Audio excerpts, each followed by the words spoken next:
Welcome back to another episode of Rameumptom Ruminations. I'm the host, Scott. Today's episode is called Falsifiability and the Shelf.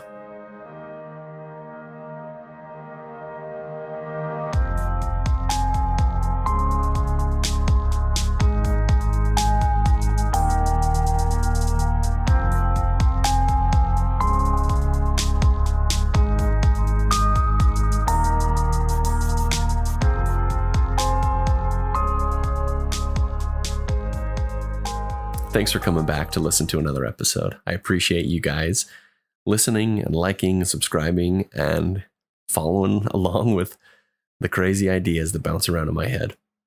This one will be a continuation of the discussion last week where we talked about the demarcation problem. So if you didn't listen to that one, I do recommend going back and listening to the primer I gave on the demarcation problem as presented by Karl Popper. I'm recording this one after the Thanksgiving holiday. I didn't get a chance to record some of my thoughts after Thanksgiving and put them into the last episode, so you get them a week late. I apologize for that. One of the things that many of us struggle with after having left the church, and by many of us, I'm referring to post-Mormons, progressive Mormons, ex-Mormons, or even PMOs, physically and mentally out. One of the things that I have struggled with, and from what I've read in the Reddit forums and seen in the various discussion boards, it's hard to connect to family after a faith change. And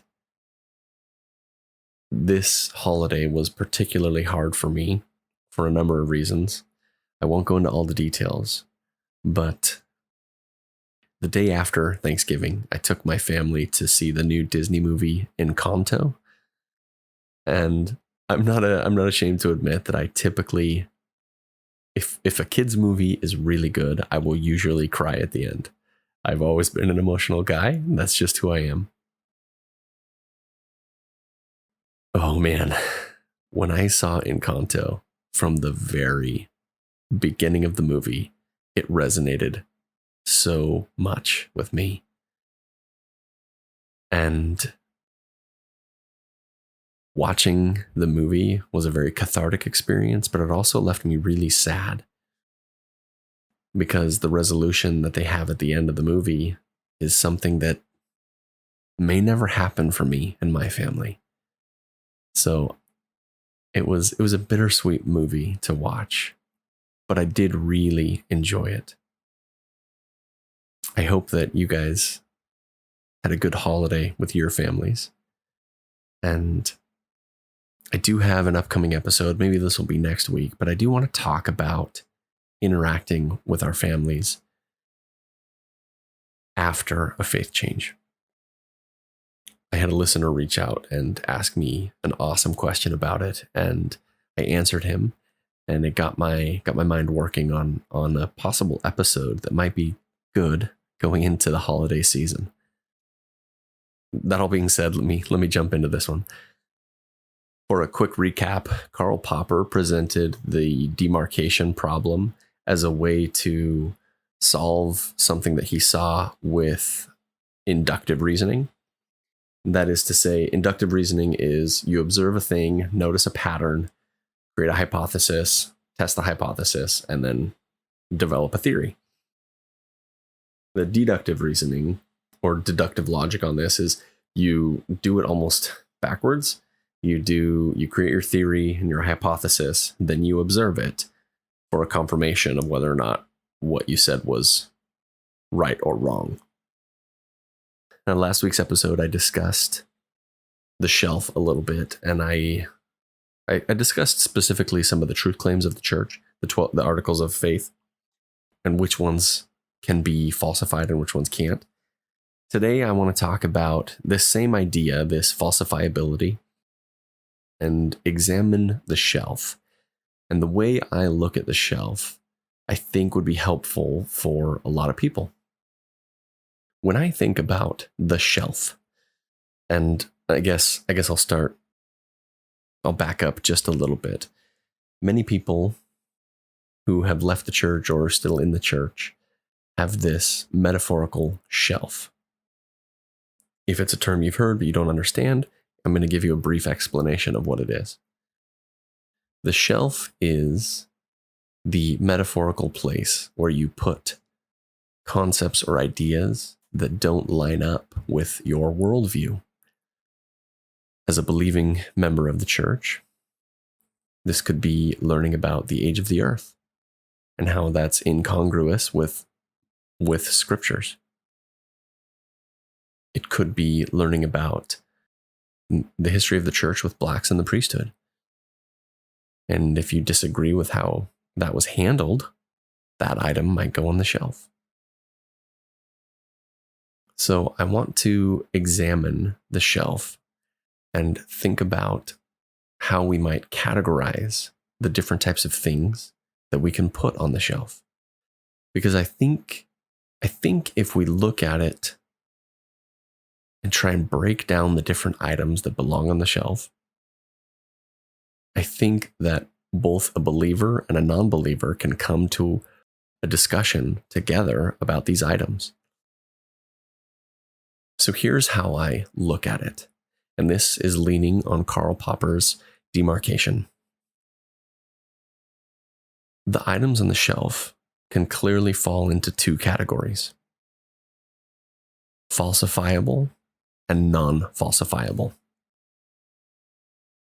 To put it a little bit more simply, you could say we'll categorize the two lists as lists of things that you can prove or disprove, and lists of things that you cannot prove or disprove. So for the next bit of the episode, I want to go over some of the things that people typically put on their shelf, and I want to discuss which of these two categories they might fall into. But before we do that, I think this sort of an exercise has value, especially for someone who's trying to make it work or trying to maintain some belief, because you'll see which parts of belief are ones that you can still hold on to and which ones that warrant letting go of. So we'll start off with a big one. We'll start off with the claim that there is a God and that he or she or they love you. This sort of a claim would fall under the non-falsifiable category. So it's something that we can't prove or disprove. As we discussed in last week's episode, this sort of an idea is something that requires faith to believe in it, because it's not a concept that you can prove or disprove. For many people, this is why they leave religion after they deconstruct some of these ideas. Since it's something that they can't prove or disprove, they don't see the value in believing in it. But there are many people that still maintain a faith. And to me, to this podcaster, as long as the believer recognizes that this is an act of faith and a decision, I think that's okay. But they can't fault someone for coming to a different conclusion, because it's not something that can be falsified. In contrast, we can put the item on the shelf that many people discuss, the Book of Abraham, and the historicity around the papyrus or the papyri, and all related subjects of this particular book. Now, most of the stuff regarding this specific subject would fall under the category of falsifiable. We can look at the papyrus, we can translate it, and we can see that it does not match with what Joseph Smith wrote. So we can look at these things and falsify them. The book itself claims to be written by the hand of Abraham. But when the papyrus is translated, it is the text, after it was translated, turned out to be a book of breathings. Interestingly, so I'm fascinated by this sort of thing. The Book of Breathings was like a condensed version of the Book of the Dead. It contained, typically what it would contain, like spells and advice for the deceased to help them navigate the afterlife. That's what this papyrus was. It had nothing to do with what it was claimed to be. So comparing these two claims, the claim that God exists and the claim that Joseph Smith translated a papyrus containing the Book of Abraham, the one can be falsified and the other cannot. So for these claims that can be falsified, you can't have belief in a thing that isn't true. That isn't to say that Joseph Smith wasn't a prophet. What that means is that this claim is wrong. And if that has an implication about your faith, then it needs to be addressed. And you could go through each of these items. Now, this list is not comprehensive that I'm going to share, but here are some of the things that people put on their shelf. The practice of polygamy, the past policies with blacks in the priesthood and blacks in their membership in the church, gender inequality, the policies of exclusion to the LGBTQ plus community, the historicity of the Book of Mormon, the first vision. I could keep listing item after item. You could throw on there both things that are problematic and truth claims of the church. Each of these things that we list would fall under one of these categories: falsifiable and non-falsifiable. Is there a problematic history about XYZ topic? And you can do the research and you can find out that yes, there was. And what the next step when addressing your shelf would be to examine what implications this item on your shelf might have on your faith, if any. I don't present this as a way to say that you have to decide to leave the church if you're going to examine your shelf.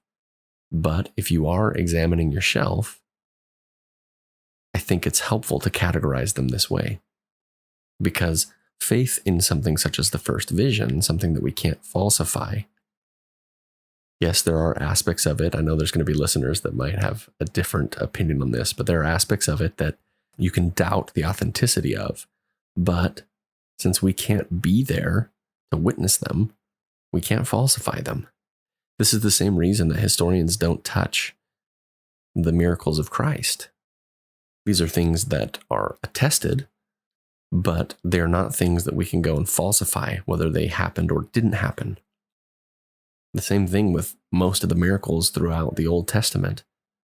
There are things that people attest happened, people believe they happened, but we can't falsify them.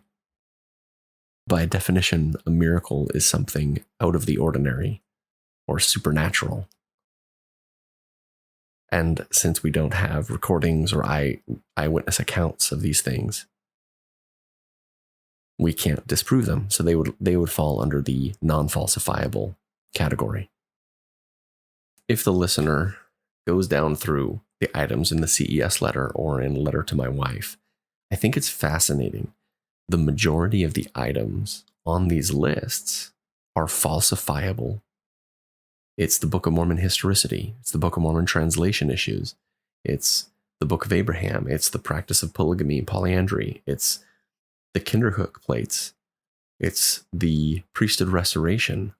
It's the testimony of the witnesses. It's the creation. The vast majority of the items that fall under these lists made by Jeremy Reynolds or others that have made lists such as this, the majority of them fall under the falsifiable category, where you can look at these things and you can see that the institution of the church has been dishonest about many of these items. The wording there was really strong, so let me rephrase that. For example, if we look at the claims in the Book of Mormon, 2 Nephi 2:22, Alma 12:23 and 24, where it claims that there was no death on this earth before the fall of Adam. This is something that we can falsify because there was death before the time frame of when Adam and Eve would have existed. If we're going to go by the 7,000 year model, we know that the planet is upwards to 4.5 billion years old. And there is a plethora of extinct species that have lived and died well before Homo sapiens came onto the scene. So in an instance like this, if someone is inclined to believe, and maybe this is a play that the church could do down the road, they can reconcile these sort of discrepancies by acknowledging that the scriptures were working with the limited knowledge of geography and evolution that they had at the time when they were written. If they could free themselves from a literal reading and allow the text to be wrong, then I think a lot of these issues can move over to the category of non-falsifiable, where a believer can maintain their faith in the truth claims. Another idea or another concept that people put on the shelf that kind of straddles the line of falsifiable and non-falsifiable, it's the witnesses to the Book of Mormon. On one hand, we can examine the character of these people that were making these witnesses as to having seen the Book of Mormon. But since none of us were there, we can't know for certain what exactly happened in those exchanges. To quote a song from Hamilton, no one else was in the room when it happened.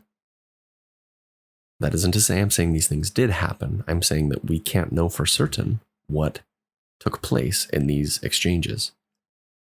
So I'm trying to, with this, allow space for a believer to be in the part of the conversation. When I myself examined these ideas, I looked at the characters and other claims that these people made, and the judgment I made about their claims was based on some of the other things that they said and did in their lives.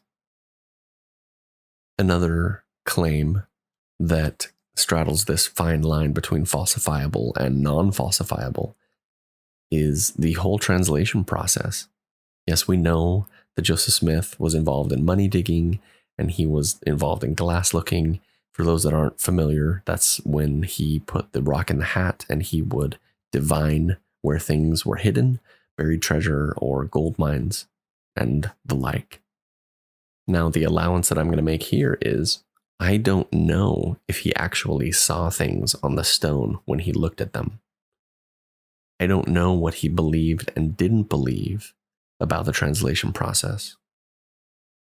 And since I can't be certain, since I wasn't in the room when it happened, I don't know. I don't know what really took place. I don't know how the writing process was really handled. There are some writings of exchanges between these people, but we really don't know. And so this concept can't be falsified in the way that we could falsify a historicity claim. That isn't to say there aren't problems, because I think there are a lot of problems with this story, but it does allow space for a believer to maintain that faith. So what? Why go through all this? Why categorize them? Why try and think about them in a different way?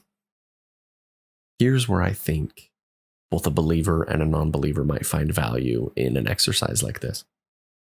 If a believer can look at these things as objectively as possible, they could eschew a literal belief in the Book of Abraham or in the literal historicity of the scriptures, not just the Book of Mormon, but all of the scriptures, because there are problems with every single book. If the believer and the church is freed from these ideas, from this rigidity, then they can grow into a healthier organization. And they can have a candid conversation with a non-believer about these things. A believer and a non-believer can read the same stories of polygamy and the treatment of women. I was going to say in the early days of the church, but you really could say throughout the entire history of the church. You could look at these ideas, talk about the facts, and come to different conclusions on them. In a lot of these cases, The truth claims of the church are not falsifiable. I don't know if God came to Joseph and told him to practice polygamy. I don't know it. And I don't think anyone can prove that it didn't happen either. What we can examine is how it was practiced in the early days of the church. And we can examine if it was good or not. If a believer and a non-believer come to a conversation like this, and a believer says, I believe God commanded Joseph to do this, and a non-believer says, I can't prove that it happened or didn't happen, the believer and the non-believer can then examine the practice and whether or not it was good or bad for the people. How were those that practiced it, how were their lives affected or impacted by the practice? Were the people happy? Were they unhappy? Did they ever lie about it, or were they always honest about the practice? And if you have a conversation this way with a believer, you could concede and say, okay, maybe God did command it, but was it practiced in a way that a loving God would be okay with? And then you can examine it through a critical lens, even as a believer, to determine for these things that might be on the shelf. You could determine whether or not you agree with the practice or not. Even if it was commanded of God, you could say that it was commanded of God, but they did not practice it in a healthy way. That's a conclusion that a believer could make if they examine the evidence. And for me, as a non-believer, if I'm having a discussion with a believer and they come to a conclusion like that, they accept the evidence, they accept how it was practiced, and they still choose to believe, I think it's a healthier way to view faith. On the other hand, there are many things that would be shelf items that after you examine them and look at them, there's no room left for a faithful response. And it's in those instances that a believer should take them off the shelf. Now, what I'm proposing here is not Orthodox Mormonism, and I recognize that. Someone that's an active believing member deconstructing their faith and deconstructing the ideas that they hold about religion and truth. They can't really talk openly about these things in the congregation or at Sunday when they go to church. I recognize that this will put the believer in an uncomfortable position of nuanced faith. But that is the only way to maintain faith. When we can falsify and verify the truth claims, and so many of them that when we do falsify them, when we do try and verify if they're true or not, they come up short and they prove to be inaccurate. We should not maintain those ideas. One of my favorite ones is the creation myths. If you go and look at the Genesis myths, I'm not going to talk about the Abraham one because that actually presents a different model. But if you go and examine both of the Genesis creation myths, if you draw out what it's explaining and try and picture their cosmology, it is a flat earth, kind of like a snow globe with water below it and water above it. And that was how they viewed the world. And that's okay. I'm okay with the ancient Jews having a different cosmology than we do today.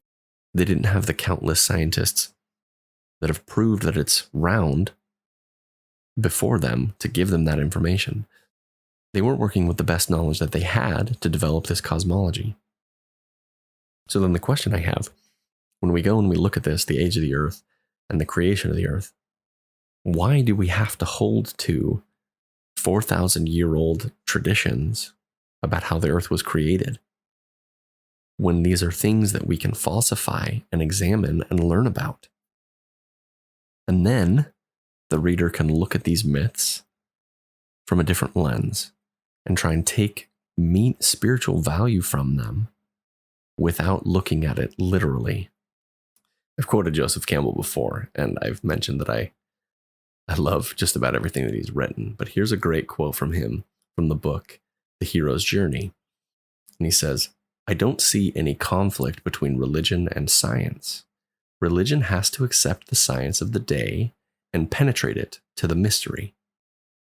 The conflict is between the science of 2000 BCE and 2000 CE. And that words it perfectly.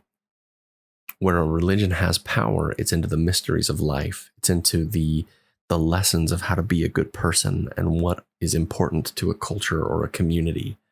But when we use them as science books, that's where they fall short, because they are not that by any stretch of the imagination.